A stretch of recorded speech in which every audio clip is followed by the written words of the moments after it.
gange, jeg har været i ørkenen, har jeg virkelig oplevet en stilhed med Gud og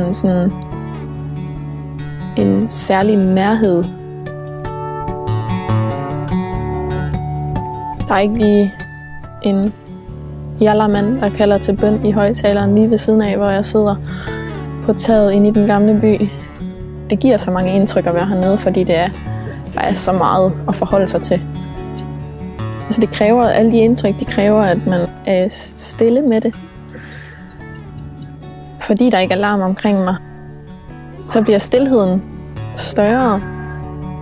Og der er bare tid til at tænke over, hvad det er for noget, jeg er i.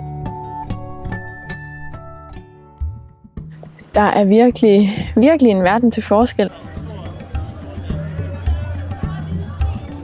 Jerusalem, det er bare så tæt pakket, og der er bare så mange mennesker på virkelig lidt plads. Der er bare sådan noget særligt over det. Noget særligt over stemningen derinde, og sådan, det har bare sådan en helt bestemt lugt derinde.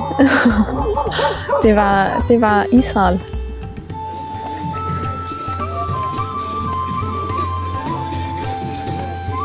Selvom at man står lige så fredelig og stille og kigger på denne her kirke, eller ser denne her grav, så er der bare gang i den hele tiden.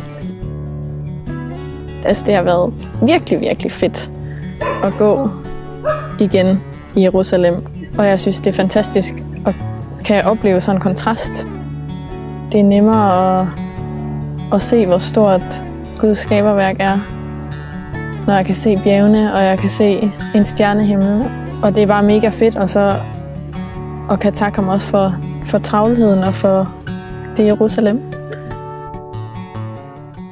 Gud kan arbejde her.